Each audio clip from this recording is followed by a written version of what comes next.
El viernes pasado se aprobó el presupuesto federal para el próximo año y ayer la Secretaría de Administración y Finanzas de la Ciudad de México envió el paquete económico 2020 al Congreso local, mismo que será presentado el día de mañana ante el Pleno de la Cámara Baja.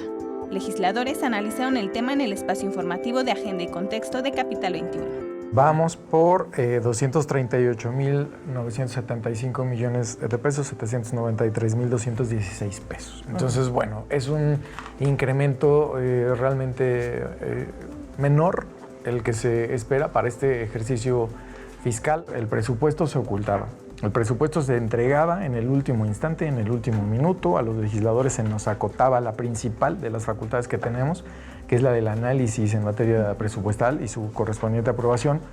Por su parte, el diputado Héctor Barrera pidió congruencia entre el discurso y las acciones a la hora de aprobar el presupuesto, pues refirió que ayer se dio un debate para defender a los pueblos y barrios de la Ciudad de México y hoy se ve un recorte presupuestal a este sector de más o menos 24 millones de pesos. Misma situación ocurre en otras áreas. Primero, hablar de los recortes importantes, ya lo dije en un segmento anterior. Pueblos y barrios se recortaron varios millones. El tema de atención animal se recortaron varios millones. Esperemos que los legisladores den la batalla y la pelea en las reservas para poder modificar este presupuesto de egresos. En contraste, la diputada del PT, Lizeth Clavel y José Luis Rodríguez Díaz mencionaron algunos de los sectores que tendrán un aumento presupuestal para el próximo año.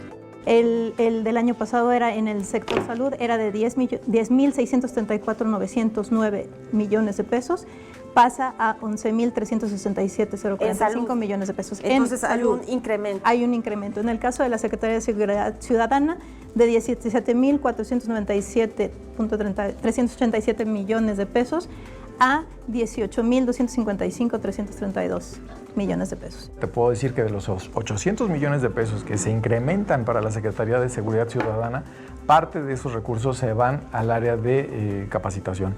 El proyecto de presupuesto de egresos 2020 para la Ciudad de México deberá ser aprobado por el Congreso capitalino a más tardar el 15 de diciembre. Cintia Carranza, 21 Noticias.